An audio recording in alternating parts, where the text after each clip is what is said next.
ไปซื้อมาได้ใส่กระเบื้องนี่โอ้ไปวิละบ่เนาะเยี่ยมไปสีแน่เนาะไปใส่ไปใส่นี่ไปวิละแต่เพิ่นย้ายมาเอาไม้เก่านะไม่เฮ็ดเป็นเฮือนหลังใหม่โอ้จะอยู่กับไผนี่ไม่เท่าอยู่คนเดียวกันเนี่ยอ้าวธรรมชาตินี่แหละภูเลยอาบสะดวกสบายโอ้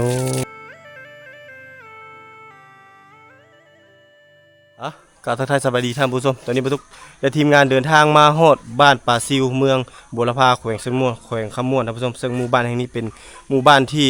ติดกับภูเขาเนาะอยู่ท่ามกลางธรรมชาติที่สวยสดงดงามแล้วก็มีไฟฟ้าผ่านหมู่บ้านแต่หมู่บ้านนี้จะบ่มีสัญญาณโทรศัพท์ท่านผู้ชมเนาะถือว่าโลกอินเทอร์เน็ตจะบ่ค่อยมีเป็นหมู่บ้านเก่าแก่ดั้งเดิมท่านผู้ชมมื้อนี้การเดินทางของเราเดินทางมาผ่านหมู่บ้านแห่งนี้ก็จะมาเก็บเอารูปภาพบรรยากาศในระหว่างเส้นทางการเดินทางมาฝากมาต้อนท่านผู้ชมนี่มาหลายฟ้าลาปีก็จะมีเฮือนซานเนาะเริ่มมีเฮือนใหญ่เฮือนงามมุงกระเบื้องได้นี่ได้โอ้มีกระเบื้องนี่ไปซื้อมาได้ใส่กระเบื้องนี่โอ้ไปวิละบ่โอ้ขี่รถไถเรื่องไปเอาเนาะรถไทยเจ้ามัดมือเลยเนาะไปนี่ก็พอแห้งแล้วเนาะมาอีกเนาะยาเคยมันอย่าไปหลังจากได้เฮือนงามเนาะนี่พี่น้องเงินเพิ่นบักงามๆแต่ยังตามเข้าอยู่ทางนี้เนาะโอ้เพิ่นยังตามเข้าอยู่นะครับผู้ชมนี่บ้านปลาซิวนะพี่น้องเนาะนี่อันนี้หมู่บ้านทางด้านเทิงนี่ก็จะเป็นภูพี่น้องเนาะเป็นภูดินมันก็เจ้าทางให้อยู่ทางให้อยู่เทิงภูนี่ทางนี้เนาะ ผ่านหลายหมู่บ้านมากนี่เนาะนี่มีหลายหลังคาเฮือนเติบกับปุกเลี้ยนๆกันตามสายทางนี่แหละเพราะว่าเขาเจ้าเฮ็ดทางผ่าของหมู่บ้านเลยผ่าจากกลางหมู่บ้านแล้วก็มีไฟฟ้าเข้ามาในหมู่บ้านนี้มาเขาก็ได้เห็นวิถีชีวิตของเขาเจ้าในเขตนี้แล้วเขาก็จะมาเก็บเอารูปภาพบรรยากาศนี่ก็จะมีเฮือนหลังเก่าแก่ดั้งเดิมนี่อันนี้คกตามเข้าพี่น้องยังใช้แบบคกตามเข้าแบบยุคเก่าสมัยเก่าอยู่เนาะเพราะว่าไม้เขตนี้ยังหลายความเพียรของเขาเจ้าเนาะเบิ่งนี่จากปากโคกกับหูแล้วก็กระทอเปลือกอย่างต่างๆของเขาเจ้านี่เนาะใสงามเลยโคกอยู่นี่พี่น้องเนาะเล้าก็อยู่นี่พร้อมสบายตักไปนี่แล้วก็ลงมาต่ำอยู่นี่เลยเนาะ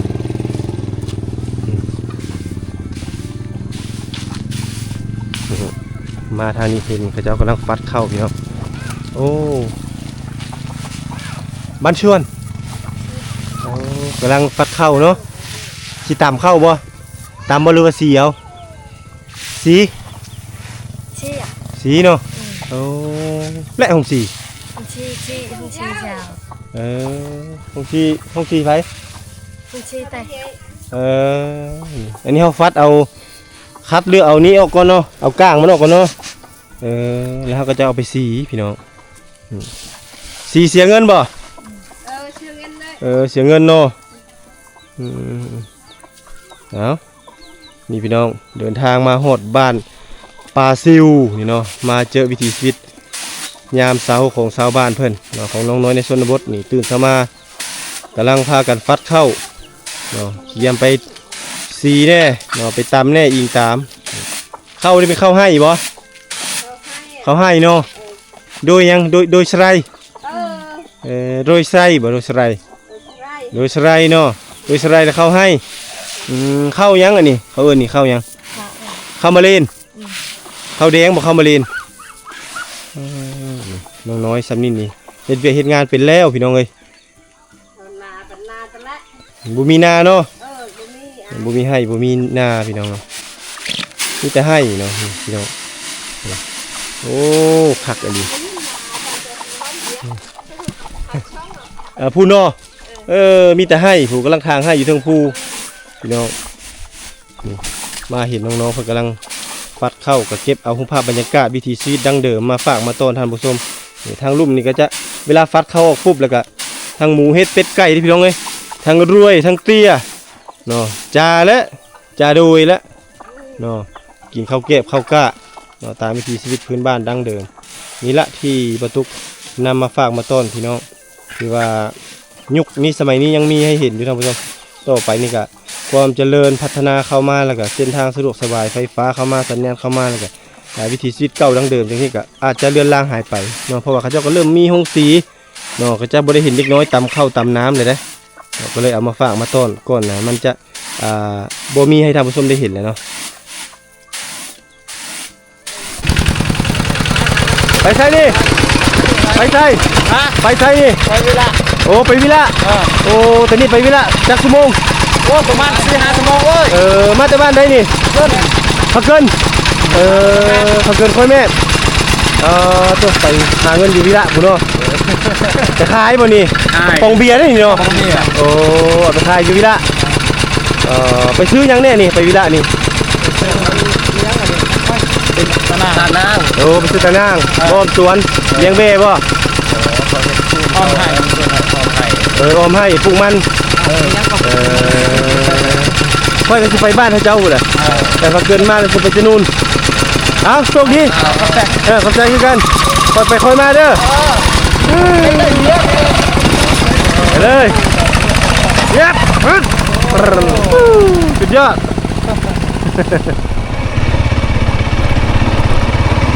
บ้านเฮือนเพื่อจะทุกโตกันเลยพี่น้อง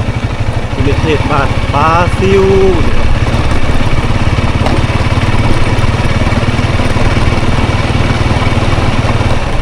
นี่คือบ้านปาซิวมาเป็น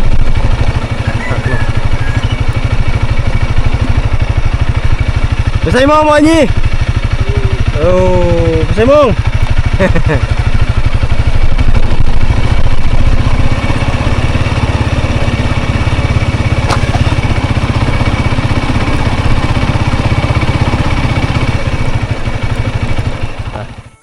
เดินทางมาหอดบ้านคอยแม่อีกโซนหนึ่งเป็นหมู่บ้านที่ว่าโซนนี้จะเป็นโซนที่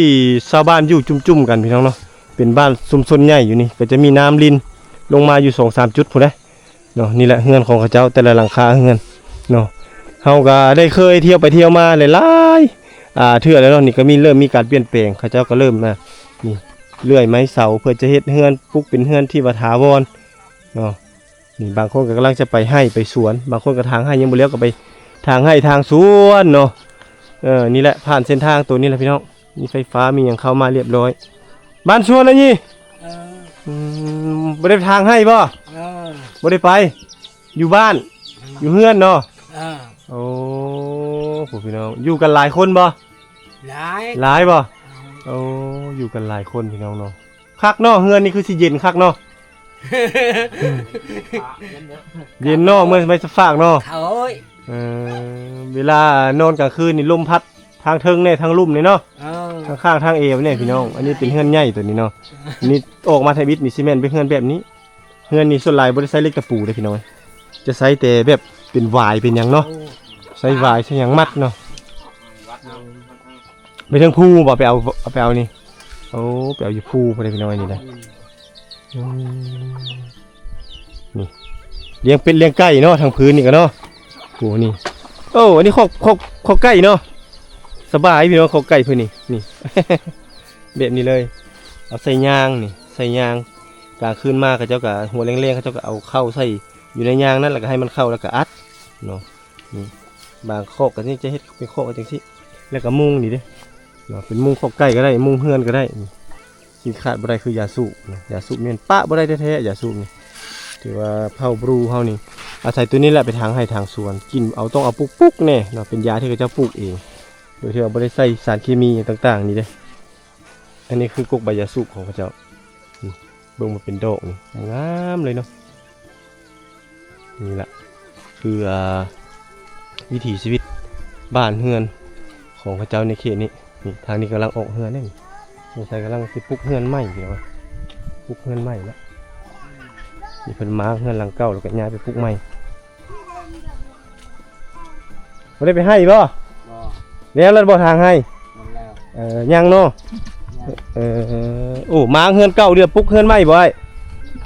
โอ้เฮือนใหม่เนาะแต่เอาไม้เก่าเนาะตัวนั้นมันสลุเนาะก็เลยเฮ็ดใหม่อีกนี่พี่น้องเฮือนหลังเก่านั่นแหละแต่เพิ่นย้ายมาเอาไม้เก่านะไม่เฮ็ดเป็นเฮือนหลังใหม่นี่ย้ายบ่อนอยู่คั่นบ่นะโอ้กกจานบ่นี่ดอกจานบ่แม่นเนาะดอกจานเนาะบ่แม่นดอกจานประหารใจเนาะ สักดอกอีกสามพี่น้องนี่ซุปกินได้ได้อตกมากมันนี่นะดอกมันนี่มาเห็นการเฮ็ดเฮือนเฮ็ดซานของกระเจ้าขุดเอาได้ดินนี่กันเนาะเฮ็ดเฮือนเฮ็ดซานเตรียมดังนึงเนาะเฮ็ดเฮือนเนาะขุดจอกเป็นไงพี่น้องนี่แหละการสร้างบ้านแปลงเฮือนของกระเจ้าผู้ออกเฮือนใหม่ผู้มีลูกมีเมียเอาลูกเอาเมียมีครอบครัวไปแล้วก็จะเริ่มออกเฮือนออกซ่านได้พี่น้องต้องมีความกระตือรือร้นอันนี้คือหมู่บ้านเพิ่นในชนบททางนั้นกำลังอาบน้ำมีน้ำดินสะดวกสบายอันนี้เขาเอิ้นว่าบ้านปลาซิวพี่น้องเนาะบ้านปลาซิวคือสิแม่นมีปลาซิวหลายเพิ่นเลยใส่ชื่อว่าบ้านปลาซิวอยู่ที่เมืองบุรพาเฮานี่บางเฮือนมีโรงสีแล้วพี่น้องมีโรงสีมีเข้าไฟฟ้าเนาะเข้าไฟฟ้าก็เจ้าโตกันได้นี่เข้าเฮือนหลังนี้ต่อมาเฮือนหลังนี้คือสิแม่นญาติพี่น้องกันเนาะแล้วก็ต่อฟืนต่อไฟโอ้มาเฮือนหลังนี้ปีนั้นบักงามๆเฮือนหลังนี้มาบ้านนี้อยากสรุแล้วเฮือนหลังนี้ลายฟ้าลาปีละบ้านชวนอปีอบะไปช่วยก่อนโอ้ตาโรน่ะเยอะเดาโอ้เพิ่นกำลังต้มข้าวพี่น้องเนาะต้มข้าวเจ้าบ่หุงข้าวเจ้าบ่เออไปไสมาแล้วลูกเต้านี่ลูกก็พูดกับลูกนั่งอยู่พุ่นบ่โอ้จะอยู่กับไผนี่แม่เฒ่าลูกคนเดียวกันเนี่ยอ้าวลูกเต้าออกเฮือนแล้วลูกได้ผัวได้เมียแล้วโอ้เขาออกเฮือนเลยเนาะเจ้าเลยอยู่ผู้เดียวโอ้นี่พี่น้องเฮือนแม่เฒ่าอยู่ผู้เดียวบ่นอนเลยอยู่ในนั้นฝนบ่หัวบ่แม่เฒ่านี่บ่ฝนบ่หัวถึกบ่บ่เปียกบ่โอ้ผู้พี่น้องก็จังถามเพิ่นน่ะผู้ไปหมดแล้วคงป้องแป้งหมดแล้วพี่น้องคนทุกคนยากก็ปั้นไม้ๆกันโอ้เป็นแม่กับไม้เบิ่งเฮือนบ่มีหยังกินเลยข้าวนี่นึ่งเองบ่เฮ็ดเองบ่ข้าวในคอน้ำลูกหลานโอ้ลูกหลานเอาให้แล้วก็กินโอ้ลูกหลานบ่ให้แล้วบ่ได้กินแล้วเนาะกินข้าวกับหยังนี่สิหุงข้าวกินกับหยังกินมันข้าวเยอะกินแต่ข้าวบ่มีอาหารโอ้น้องพี่น้องความทุกข์ความยากพี่น้องเอ้ยทุกยากก็ไม่ไม้กันผัวตายปะเนาะผัวก็ตายนี่แหละชีวิตคนเฮาพี่น้องนี่อยู่เฮือนตู้เฮือนยาวเพิ่นก็ได้เบิ่งคันไดขึ้นเฮือนนี่ก็ได้ตัวนี้ก็จะบ่มีแล้วนี่เนาะโอ้เลยเนาะมีไฟเฮ็ดให้เนาะเท่าแน่บวกกับเท่าแน่พี่น้องอ้าวอยู่ดีมีแห้งเด้อแม่เด้อสู้ๆเด้อมันชวนโดยเหตุการณ์ไปไกลมากก็มาเก็บเอาบรรยากาศหมู่บ้านในชนบทแม่เท่าอยู่คนเดียวบ่ลูกทรายเอาไผมาเฮือนแล้วก็อยู่ออกเฮือนต่างเด้อพี่น้องชนเผ่าบรูนี่แตกต่างกันหลายแล้วก็จะปะให้แม่นี่อยู่ผู้เดียวแม่ละเป็นแม่ก็มาอีกแล้วก็คือผัวตายปะพี่น้องเนาะอันนี้คือความแตกต่างของหมู่บ้านในชนบทนี่ก็เป็นเฮือนอีกหลังนึงเนาะเฮือนหลังนึงของชาวบ้านเอามาปีนั้นเราเห็นกระเจ้าสารกระเตะกระตะแถวนี้ละมุงมีการมุงบ่อนตามเข้าอยู่ได้ลงไปนี่จะเป็นน้ำห้วยพี่น้องเป็นห้วยความเปลี่ยนแปลงกับโบราณเนาะโบราณพี่น้องบ่ได้ไปทางให้บ่แล้วโอ้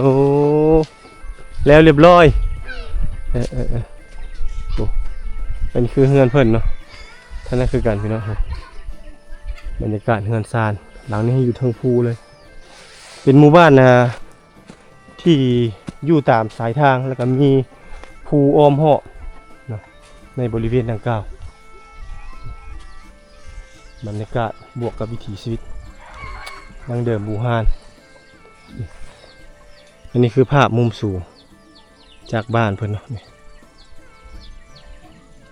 พากันอาศัยอยู่ตามธรรมชาตินี่แหละ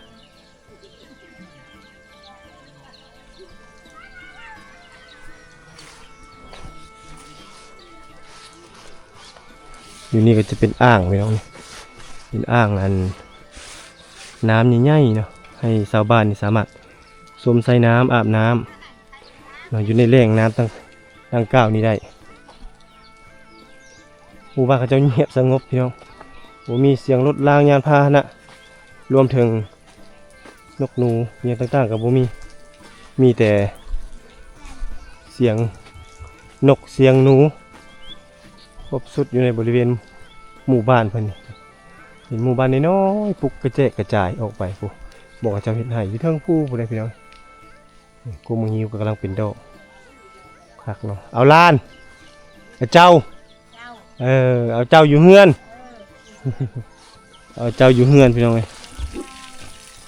นี่โอ้น้ำนี่ก็สะดวกสบายพี่น้องผู้โตลงมาแต่อ่างนี่เลยเนาะบ่ว่าจะเป็นซักเครื่องเสื้อผ้าสบายเลยเนาะอยู่นี่เนาะนี่มาซักเครื่องให้ลูกให้ลูกให้เต้าใส่แฟบบ่มีแฟบใส่บ่ฮะใส่เนาะเครื่องของสะดวกสบายคุณอยู่พุ่นก็ได้นี่อยู่พุ่นก็มีน้ำอยู่พี่ก็มีน้ำเนาะโตมาแต่ถึงภูเลยอาบสะดวกสบายเอาบ่ได้ไปทางให้บ่มื้อนี้แล้วเลยเนาะโอ้แล้วเราบ่ได้ไปพี่น้องเนาะบ่ได้เฮ็ดสวนมันบ่ทางนี้โอ้บ่ได้เฮ็ดพี่น้องปลูกเบิ่งให้เขาเจ้าปลูกอยู่เทิงภูปลูกสูงๆพุ่นพี่น้องเอ้ยเฮ็ดให้สูงแห้งเลยได้ให้เขาเจ้าแถวนี้นะเนาะมาแต่ให้แต่สวนแล้วเขาเจ้าก็เริ่มปลูกยาสูบหรือว่าเฮ็ดหยังต่างๆเนาะเพราะว่าเวียกนี้ในชนบทนี้มีหลายกันสิว่าแล้วก็ได้นี่จุดนี้ก็จะเป็นจุดน้ำลิ้นของหมู่บ้านพี่น้องถือว่าสะดวกสบายเนาะประชาชนในเขตนี้แต่ก่อนนี้อาบน้ำห้วยอาบน้ำห้วยปลาซิวห้วยอย่างต่างๆแต่เดี๋ยวนี้นี่โครงการเขาเจ้าก็จะมาเฮ็ดโบนอาบน้ำส้มไซน้ำเนาะสร้างความสะดวกสบายให้กับชาวบ้านหลายเพราะว่ามันจะตั้งอยู่หลายๆจุดอยู่ในทั่วหมู่บ้านเลยเนาะอยู่ทางนั้นก็มีจุดหนึ่งทางนั้นมีจุดหนึ่งและทางด้านหลังนี่ก็มีจุดหนึ่งนี่แหละความสะดวกสบายก็เริ่มเข้ามาถึงอาจจะเป็นเฮือนหลังน้อยเนาะแต่เขาเจ้าก็มีความดุมั่นขยันเพียรเนาะเฮ็ดให้เฮ็ดสวนน้ำปลูกยาสูบปลูกผักมีซีซอนี่ไฟฟ้าก็เริ่มเข้ามาเนาะแต่ว่าจะบ่ได้เข้าคู่หลังเฮือนเนื่องจากว่าเขาเจ้าก็บ่มีเงินเข้านี่เนาะลำพังแต่ว่าหาเงินนี่ซื้อหมกเพชรเกลือแป้งนัวก็ยังพอแห้งเลยพี่น้องอันใดที่พอแบ่งเบาได้เขาเจ้าก็แบ่งเบาไปถึงจะบ่มีเฮือนหลังใหญ่เนาะจะบ่มีเงินใช้เนาะจะบ่มีรถขี่คือคนอื่นแต่เขาเจ้าก็มีความสุขอยู่ในวิถีชีวิตของเขาเจ้าอีกเนาะอันนี้คือความสุขของเฮานี่อยู่ที่ความพอใจเนาะบ่ได้อยู่ที่ความโลภถ้ามีความโลภกดลงแล้วมันจะบ่มีความสุขเนาะเฮ็ดจังไดก็บ่มีความสุขแต่ถ้าเฮามือใดเฮามีน้อยใส่สมน้อยมีหลายใส่สมหลายเฮามีความพออยู่ในตัวแล้วจะเฮ็ดให้เฮานี่มีความสุขคือดั่งเขาเจ้านี่แหละบ่ได้มีผิดบ่ได้มีภัยเนาะอยู่ตามธรรมชาติอยู่ตามความพอเพียงนี่เบิ่งเฮือนที่กำลังปลูกใหม่นี่ก็คือกันเนาะถือว่าเอาไม้ตอกคอกตาไม้ตอกคอกลืบที่หาได้ตามป่าตามดงนี่มาแล้วก็เอามาปลูกเฮือนย่อเฮือนก็พอได้อยู่มีผ้าห่มผ้าหมอนพื้นใบเนาะผ้าเสื้อพื้นใบแล้วก็แล้วเนาะนี่คือเฮือนหลังนี่สังกะสีก็ฮอดบ่มีเนาะพี่น้องเนาะมีแต่เฮาใช้แบบเป็นไม้มาเลยในเฮือนเขาเจ้าก็สามารถอยู่ได้เป็นเฮือน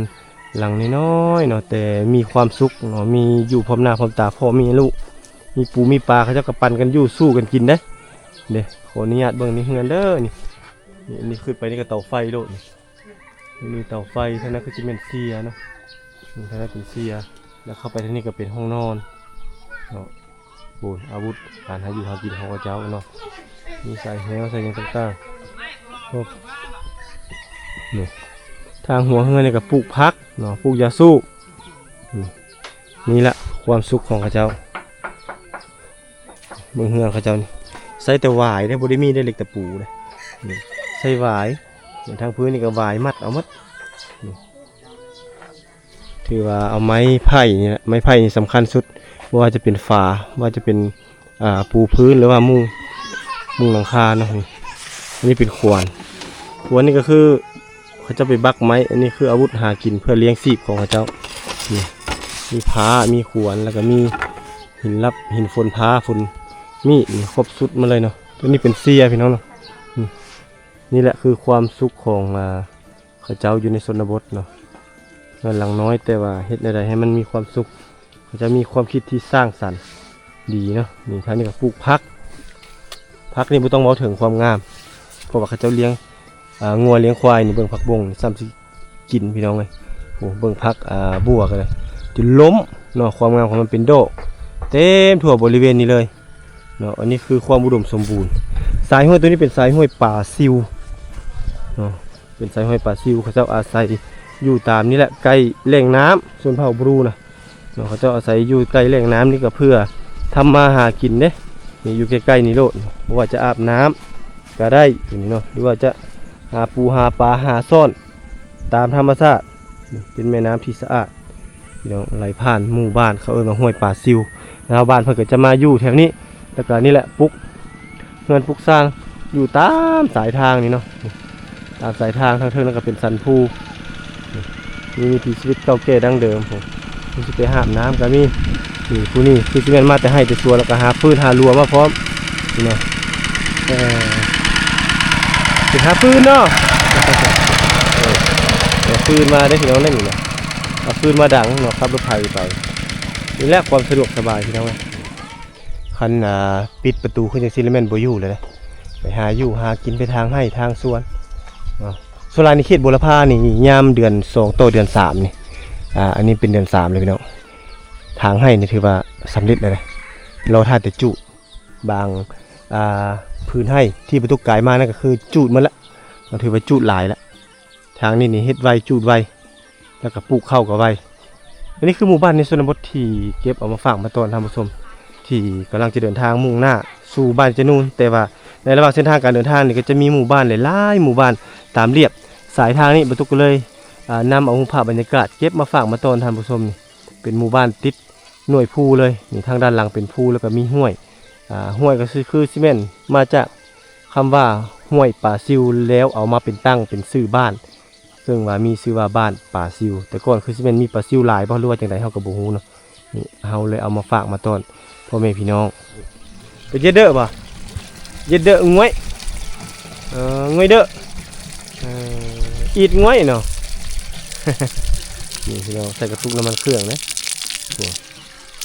เอาเขาเจ้ากินน้ำอันนี้เลยน้ำตัวนี้มาจากทางภูนี่เดือกก็แม่นเดือกก็เหล่านี้เนาะอันไหนเลยเดือตุ้มเดือตุ้มเนี่ยอยู่ลุ่มพี่น้องเนาะก็คือน้ำห้วยปลาซิวอันนี้เดือกก็ก็คือน้ำลิ้นเนาะเอิ้นว่าน้ำลิ้นน้ำมาแต่ทางภูนี่พวกนั้นก็เอาละ เอาน้ำอยู่นี่มากินนะโดยที่ว่าบริต้มเลยนะเขาเจ้าพ่อแม่พากินมาแต่เล็กแต่น้อยนะมาถึงปัจจุบันนี้เขาเจ้าก็กินถามว่าเจ็บท้องบอกก็คือเขาเจ้าอยู่ได้ภูมิต้านทานของเขาเจ้าเพราะว่าเขาเจ้านี่กินผักมีซีโซหรือว่าสิ่งอย่างต่างๆที่เกิดป่งตามธรรมชาติเลยเฮ็ดให้สุขภาพของเขาเจ้านี่แข็งแรงเนาะบ่คือเฮาเด้